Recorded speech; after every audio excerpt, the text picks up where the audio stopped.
irmãos, com a paz do Senhor. Os irmãos podem tomar os seus assentos, por favor.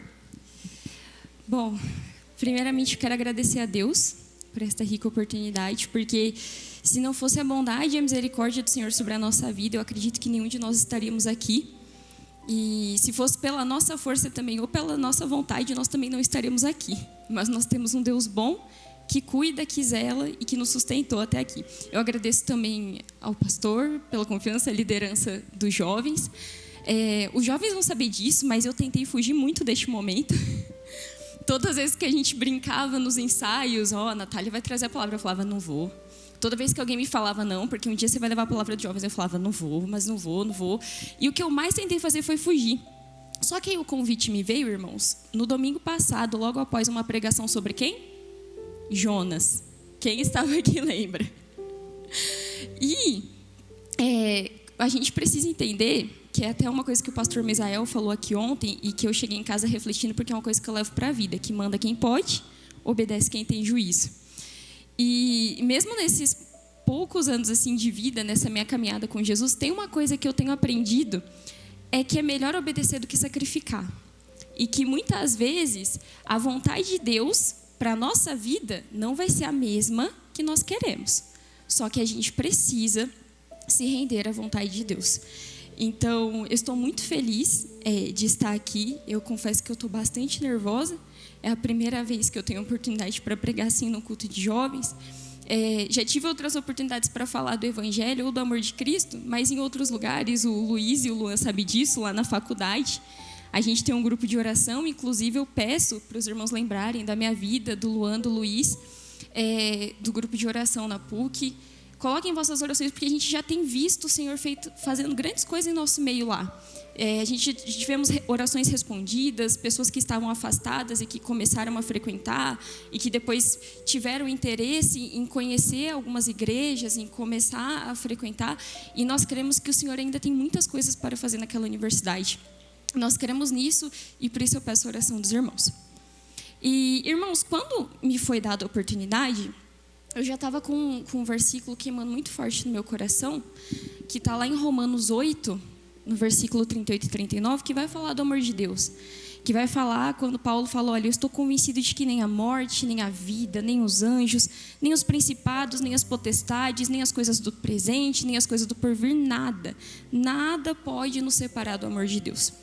E aí eu estava meditando sobre essa palavra, então eu fui ler aqui o capítulo 8 de Romanos, só que o Senhor fez eu me deter em um versículo específico, que é o que eu gostaria de compartilhar hoje aqui com os irmãos, sobre algumas coisas.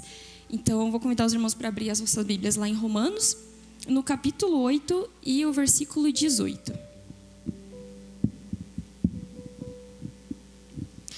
E eu já vou ler aqui, que vai nos dizer assim: porque eu considero que os sofrimentos deste tempo presente não são dignos de serem comparados com a glória que há de ser revelada em nós.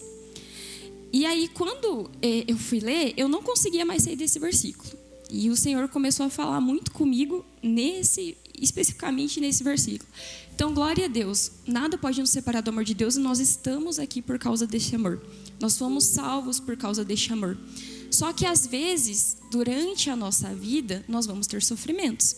E aí vem o apóstolo Paulo, ele fala, mas eles não são dignos. Eles não são dignos nem de serem comparados com a glória que há de ser revelada. E aí, então, eu gostaria de falar um pouquinho hoje sobre o sofrimento, sobre a fé, sobre a esperança e, por fim, sobre a glória que há de ser revelada.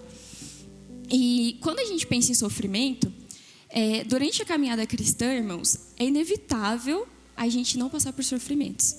A gente precisa entender que desde a queda lá no Éden, nós vivemos num mundo caído. Nós vivemos num mundo em que há pecado. E por causa disso, nós somos sujeitos todos os dias a todo tipo de mal, a todo tipo de provação, a todo tipo de sofrimento. E muitas vezes, esses sofrimentos, eles vão afetar de tal maneira a nossa vida que nós perdemos o foco daquilo que realmente importa. Então, a gente precisa entender que a gente vai ter os sofrimentos que eles advêm tanto pelo fato de nós estarmos em uma sociedade, em um mundo, em uma raça humana que é caída, que foi manchada pelo pecado, ou também aqueles sofrimentos que vão vir junto pelo fato de nós sermos cristãos. pelo fato de nós declararmos a nossa fé em Jesus Cristo. E se a gente analisar as histórias dos grandes homens de Deus na Bíblia, irmãos, nenhum deles foi poupado do sofrimento. Independentemente da comunhão que eles tinham com o Espírito Santo, independentemente da intimidade, da proximidade, da devoção, do sacrifício, em nenhum momento o Senhor tornou eles, não, esse daqui é imune, esse daqui não sofre, ser cristão é só alegria. Irmãos, glória a Deus, é só alegria, porque até na tristeza o Senhor faz a gente ficar feliz. Mas, mesmo assim, a gente vai ter sofrimentos. E a Bíblia, lá em Eclesiastes, vai nos falar também, o Senhor fez tanto os dias bons quanto os maus. Então, a gente não pode esperar que enquanto nós estivermos nesse corpo corruptível, que enquanto nós estivermos aqui nessa terra, onde o pecado ele abunda, mas graças a Deus que a graça superabundou. Mas enquanto nós estivermos aqui, nós iremos passar por alguns sofrimentos. E uma coisa interessante que eu acho na Bíblia é que o Senhor, ele nunca escondeu isso de nós. Nunca falou assim, ó, vem, me segue, abre mão da sua vida, abre mão dos seus desejos, professa a sua fé em mim, que agora a sua vida vai estar, ó, beleza.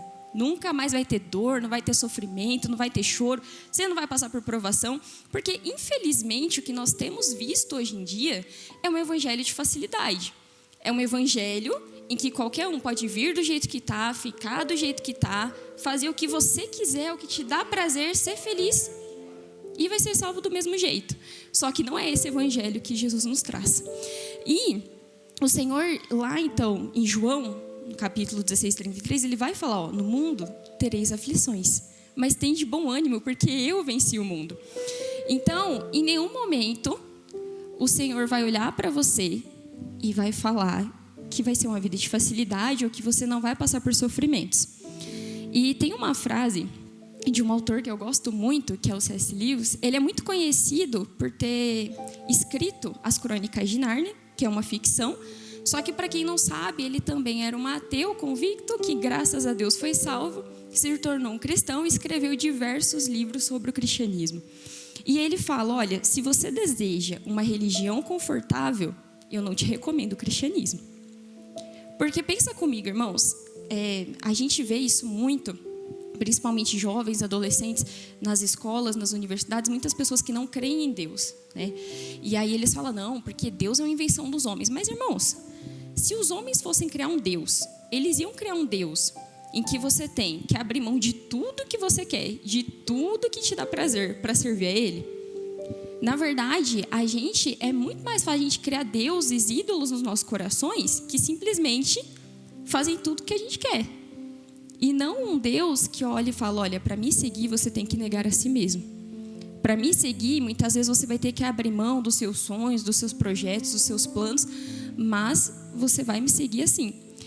E quando a gente pensa nisso, agora ainda dentro aqui da parte do sofrimento, a gente vai ter vários exemplos de sofrimento na Bíblia. Então, o mais conhecido é Jó, né? O mais conhecido é Jó.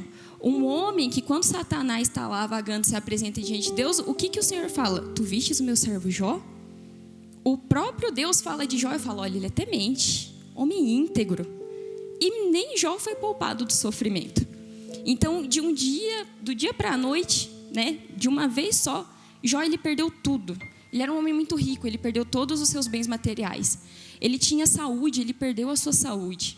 Ele tinha muitos filhos, ele perdeu todos os seus filhos. E quando nós paramos para pensar na vida de Jó, muitas vezes vem o questionamento, Senhor, mas por quê? Por que tanto sofrimento?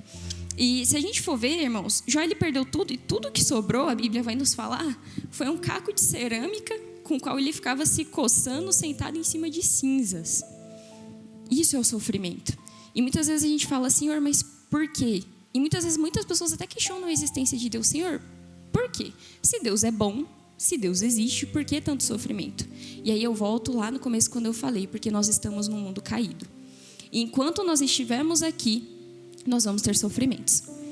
E além disso, a gente também tem outros exemplos na Bíblia de homens de Deus que sofreram. Porque vamos pensar, por exemplo, em José. Irmãos, José foi vendido pelos próprios irmãos. né? É muito difícil quando a gente é traído, quando a gente é machucado por um amigo, né? Por um conhecido, por alguém lá no trabalho, por alguém na faculdade, por alguém na escola. Agora, pelos seus próprios irmãos, alguém que cresceu com você, alguém que estava ali junto com você. Eu não consigo nem imaginar a dor de José. E ele foi vendido e ficou muitos anos como escravo, até que o Senhor mudou a situação dele. Só que o Senhor não pegou José lá do meio da família dele e já falou: olha, agora você é governador do Egito. Não. Teve o processo e teve o período de sofrimento também. E se a gente pegar também mais exemplos, a gente tem diversos exemplos na Bíblia. A gente pode também falar do profeta Elias, que foi ameaçado lá pela rainha Jezabel, fugiu e o que ele queria? Morrer. Morrer, irmãos. Então, às vezes, a gente vai passar por sofrimentos que a gente olha e a gente fala: meu Deus, não tem mais o que fazer, eu só quero morrer. Eu não aguento mais, Viver para mim não vale a pena. E sabe o que eu acho lindo, irmãos? Que o Evangelho, que a palavra de Deus, ela nunca vai esconder esses períodos. Pelo contrário, tudo está aqui. É só a gente ler. Sempre vai mostrar os sofrimentos, as dores, as dificuldades, as provações. Só que a gente precisa entender que cada um desses momentos teve um propósito. Porque muitas vezes o Senhor, ele usa o sofrimento para nos refinar, irmãos. Ele usa o sofrimento para nos corrigir. Ele usa o sofrimento para nos colocar de novo na rota que não era nunca para a gente ter saído. E muitas vezes esse é o meio que Jesus vai usar. E aí o Elias, ele fala também, ele tem uma frase que eu gosto muito, que é assim: Deus sussurra para nós em nossos prazeres. Ele fala em nossa consciência, mas ele grita em nossa dor. Porque a dor é o megafone que ele usa para despertar um mundo surdo. E muitas vezes, se nós não passássemos por esses sofrimentos, a gente simplesmente esqueceria de que nós temos um Salvador. Simplesmente esqueceríamos. E isso é fácil de falar, porque se eu perguntar aqui para os irmãos e falar: irmãos, quantos aqui já passaram por um momento que estava tudo bem na vida, assim, ó, glória a Deus, tudo dando certo, tudo, nossa, conquistando tudo. E quantas vezes nesses momentos nós começamos a ter uma ideia, uma ilusão de que nós éramos autossuficientes? Não, porque eu consigo, porque eu sou bom, porque eu dou conta, olha isso, tudo que eu faço dá certo, tudo que eu pego para fazer dá certo. E por isso que o sofrimento também é um jeito do Senhor olhar para cada um de nós e chamarmos nós de volta para Ele. E aí, então, nessa parte do sofrimento, qual que é a grande questão? Muitas vezes a gente também acha que a gente é abandonado no meio do sofrimento. Só que Deus, irmãos, Ele não é um Deus distante. Ele não é um Deus que é um mero espectador, que está lá do alto, olhando tudo que você está passando e sendo completamente indiferente com a sua dor. Pelo contrário, nós temos um Deus que é santo, que é soberano, que é grande, que é poderoso, e mesmo assim, Ele conhece cada uma das suas dificuldades. Ele conhece a sua dor, por mais que as outras pessoas não vejam. Porque muitas vezes nós chegamos aqui, irmãos, e só o Senhor sabe como está o nosso coração. Porque muitas vezes nós chegamos aqui e a gente olha e fala: Senhor, eu não aguento mais. Só que o Senhor, Ele se importa. Ele vai te dar consolo. Ele vai te dar alegria. O Senhor, Ele vai cuidar do seu coração e da sua vida. Só que o grande problema é quando a gente passa a encarar o sofrimento como um grande fardo sem solução. E aí a gente perde de vista o que realmente importa. É a partir do momento em que a gente fica tão imerso no nosso sofrimento, na nossa dor, na nossa angústia, na nossa calamidade, que a gente perde do alvo, a gente perde de olhar para o alvo que é Cristo. A gente perde de olhar para o autor e consumador da nossa fé. Então, foi isso que o Senhor falou muito comigo, e voltando lá, fazendo um paralelo, que a gente já vai chegar lá daqui a pouco, quando Paulo falou: olha, esses sofrimentos, eles não são dignos de serem comparados. Não são dignos de serem comparados com a glória que há de ser revelada. Então, quando o Senhor, nós ficamos imersos, perdidos em nossas dores e sofrimentos, é neste momento que nós somos confrontados a saber onde está a nossa fé e onde está a nossa esperança. Por quê? A fé os irmãos aqui, a maioria, a grande maioria, acredito que já saiba, mas lá o escritor aos Hebreus, no capítulo 11, o que ele vai falar para a gente? Que a fé é o firme fundamento das coisas que se esperam e a prova das coisas que não se veem. Ou seja, irmãos, nós temos a certeza de algo que nós não conseguimos ver. Não é algo hipotético. Não é tipo assim, talvez tenha um céu. Talvez tenha um Deus. Talvez Ele vá voltar. Talvez um dia seremos plenamente salvos. Não, é a certeza. Nós nunca vimos o Senhor, mas nós temos a certeza de que Ele existe. Nós nunca tocamos no Senhor, mas nós temos a certeza que Ele está aqui no nosso meio. Nós nunca tivemos assim algo concreto. Porque se a gente pegar hoje a ciência, que é o que as pessoas usam muito para combater, né, o cristianismo, eles precisam do quê? Evidências. Eles precisam de coisas materiais, coisas que podem ser provadas, coisas que podem ser experimentadas. Mas aí o escritor aos Hebreus vem e fala, não, porque a fé é aquela certeza, irmãos, de que nós esperamos algo que nós nunca vimos. E aí, quando a gente pensa nisso também, a gente percebe que a fé, ela é então essencial para nós crermos que o sofrimento é passageiro, para nós crermos que a nossa passagem aqui na terra, ela é temporária. Porque se a gente, irmãos, tirar os olhos de Jesus e olhar só para o que nós temos aqui agora, o que nós temos nesse plano material, não tem como não ficar desesperado. Porque se a gente olhar todos os sofrimentos, todas as calamidades, eu acredito que os irmãos estejam acompanhando, mas, irmãos, o tanto de enchente, o tanto de acidente, o tanto de gente morrendo, é uma situação que a gente olha e a gente fala, meu Deus, não tem o que fazer, é como se não tivesse saída. Então, por isso que a gente precisa ter fé. Fé para entender que nós temos a certeza de que um dia o Senhor irá nos buscar. Fé para entender que nós temos a certeza de que um dia nós veremos a glória de Deus. Fé para a gente ter certeza de que toda luta, toda dor, todo sofrimento é passageiro. Que, irmão, você não vai morrer nesse sofrimento, o Senhor vai te dar a vitória. O Senhor vai te salvar.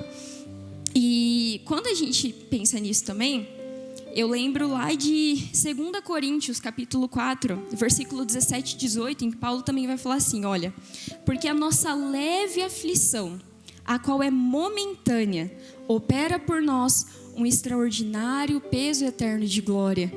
Então, o que nós aprendemos aqui? Que o sofrimento, a gente tira 2 lições. Eles são leves, comparados com a glória que é de vir. Por mais que pra gente às vezes pareça insuportável, mas eles são leves. E eles são passageiros. Então, continuando o versículo, ele vai falar, porque não olhamos para as coisas que se veem, mas para as que não se veem. Porque as coisas que se veem são temporais, mas as coisas que não se veem são eternas.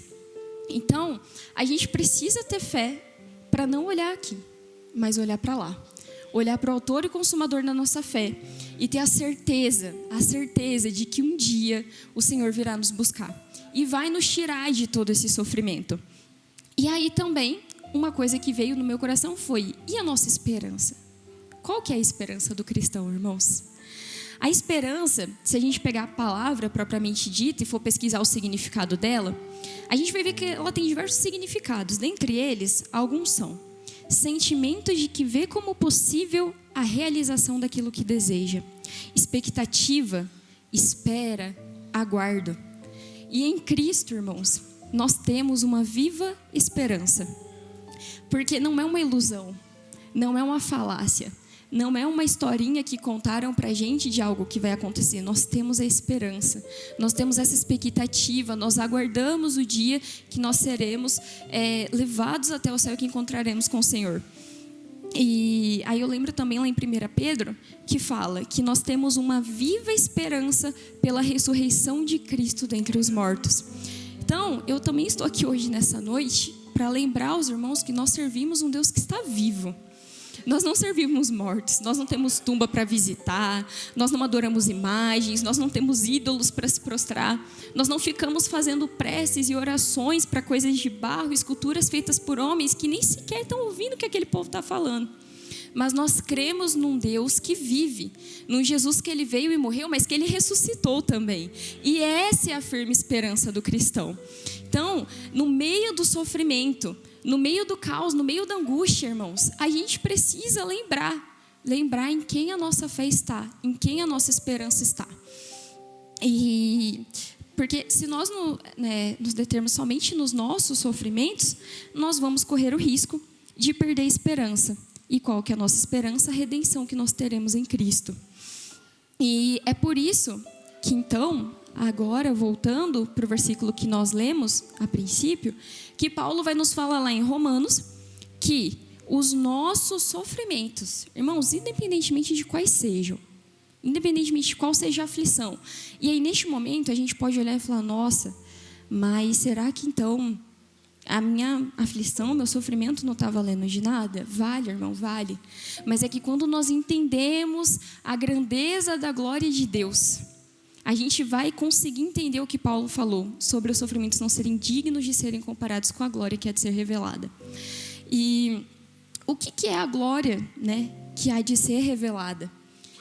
Então, a gente já falou do sofrimento, a gente falou da fé e da esperança que nós precisamos ter para suportar o sofrimento ou para passar por ele. E agora nós temos também a glória. Mas o que é essa glória? Se a gente vê só pelos olhos humanos também, a glória a gente pode definir como grandeza, honra, fama, orgulho, ou algo brilhante, algo luminoso, algo que a gente olha e fala, nossa, que glória. Só que a glória, irmãos, que o Senhor tem preparado para cada um de nós, não é a glória que a gente vai encontrar no mundo. Não é o reconhecimento nos seus estudos, na sua escola, na sua faculdade, no seu trabalho. Não é fama, não é essa grandeza, não é as pessoas olharem e falarem, nossa, aquela pessoa, olha, que glória. Não, não é isso que o Evangelho vai nos prometer, não é isso que o Senhor vai nos prometer. Por quê? A glória, ela não vai ser só esse mero reconhecimento humano, ter honras aqui na terra. A glória que o apóstolo Paulo está falando aqui, a glória que há de ser revelada, irmãos, ela nem se compara. Por isso que não adianta, você pode ganhar o mundo inteiro. Você pode ser a pessoa mais conhecida do mundo, você pode ter tudo. Tudo. Mas se você não tiver a fé e a firme esperança no Senhor Jesus e na redenção, irmãos, você não tem nada. Absolutamente nada. E você sempre vai ter um vazio dentro da sua alma que nunca vai ser preenchido por nada disso. E o Lewis também, que é esse escritor, ele tem um livro chamado Peso da Glória. E nesse livro, ele vai trazer algumas reflexões sobre o que é a glória. E aí ele vai trazer, então, descrevendo para a gente que essa glória é a honra, a oportunidade que a gente tem de agradar a Deus e de sermos reconhecidos por Cristo. Porque, irmãos, a glória divina, esse atributo da glória divina, é o de sermos reconhecidos por Cristo, né? De muitas vezes sermos motivos de felicidade para Ele, do Senhor ter prazer em nossas vidas. E a glória que nos é prometida, de sermos reconhecidos como filho, ela vai muito além de tudo que nós pensamos. Então, quando nós entendemos que um dia nós vamos ter a plena redenção em Cristo, que um dia nós seremos reconhecidos por um Deus que é soberano, que é santo, que é inigualável, um Deus que é o Criador dos céus e da terra, e que um dia Ele vai nos receber e vai falar, olha, eu te conheço, eu sei quem você é essa a glória, irmão. Você pode conquistar tudo aqui nessa vida, mas nada se compara a um dia você ser reconhecido por Deus. É essa glória que Paulo ele vai falar para a gente, olha, as nossas leves aflições, as nossas momentâneas aflições, os nossos sofrimentos não se compara à glória de um dia sermos reconhecidos por Deus. Um Deus que deu a vida do seu único filho para nos salvar. Um Deus que nos libertou, que nos resgatou. Um Deus que nos tirou das trevas para a sua maravilhosa luz. E quando o apóstolo Paulo, ele traz essas revelações, tanto em Romanos quanto em Coríntios, né, sobre que não tem como ser comparado e as leves aflições, ele é um exemplo vivo, irmãos, que ele não apenas falou do sofrimento só por falar, não. O apóstolo Paulo, ele passou por muito sofrimento para chegar aqui e falar, olha, nenhum deles podem ser comparados. Então eu imagino que se a gente pudesse hoje conversar com o apóstolo Paulo e perguntar, mas Paulo, e quando você foi perseguido lá em Damasco? E ele olhando pra gente falando, mas não tem como comparar esses sofrimentos com a glória do Senhor. Mas e quando você foi lá apedrejado em Listra e arrastado para fora da cidade porque acharam que você estava morto? E ele olhando falando, mas isso nem se compara com a glória que há de ser revelada pelo Senhor. Ou quando a gente perguntar, e quando você foi açoitado lá em Filipos? E ele, mas não se compara com a glória que há de ser revelada. Ou quando falar, mas e quando você foi expulso em Tessalônica? Quando você foi enxotado lá em Bereia? Ou quando você foi preso em Jerusalém? Nenhum desses sofrimentos se compara com uma glória que há de ser revelada. E aí a gente pode olhar e falar, irmãos, acho que acabou, não acabou. Não, o apóstolo Paulo passou por muita coisa. E quanto aos naufrágios, Paulo? E os naufrágios? E tudo que você passou e todo sofrimento pelo amor do evangelho? Valeu a pena tudo isso? E o apóstolo Paulo olhando para a gente falando, mas nada se compara com a glória que há de ser revelada. E quando ele foi preso novamente e morreu em prol do evangelho, será que nessa hora ele olhou e falou, nossa, poxa, eu acho que agora esse sofrimento está demais. Eu dei a minha vida por Cristo, eu fiz tudo que ele queria que eu fizesse e agora essa é a minha recompensa? Mas não, irmãos, nada se compara com a glória que há de ser revelada. Então, eu não sei o motivo do seu sofrimento. Eu não sei como os irmãos entraram. Como está o coração de cada um? Eu não sei o que vocês passam lá nas suas famílias. Eu não sei se é um sofrimento com enfermidade. Eu não sei se é um sofrimento na sua área financeira. Eu não sei se é um sofrimento, agora falando principalmente para os jovens lá nas escolas, nas faculdades. Eu não sei o que cada um de vocês está passando. Mas eu vim aqui hoje para dizer para vocês, para que a gente não deixe esses sofrimentos roubarem a nossa fé e a nossa esperança, a nossa viva esperança, que é que o Senhor Jesus, ele veio, ele morreu, ele ressuscitou e um dia ele vai voltar. Ele vai voltar. Nós vamos ter a redenção em Cristo e não só isso, irmãos, nós seremos reconhecidos por Ele. Então, hoje, eu te convido a fazer o que Jeremias, o profeta Jeremias faz lá no livro de Lamentações, quando em meio a todo aquele sofrimento por causa do cativeiro de Israel, ele fala o quê? Eu quero trazer à memória o que me traz esperança. Então, que hoje nós possamos trazer à memória aquilo que nos traz esperança. E qual que é a nossa esperança? Jesus Cristo ressuscitado, que um dia vai nos buscar. E um dia, quando nós encontrarmos com Ele, nós vamos desfrutar dessa glória. Irmãos, eu tenho certeza que naquele dia, nenhum sofrimento vai se comparar a ver o Senhor olhando para nós e falando, olha, vinde benditos de meu Pai. E eu conheço a cada um de vocês. Eu sei quem você é. E agora nós desfrutaremos dessa glória por toda a eternidade. E eu agradeço a oportunidade em nome de Jesus. Amém.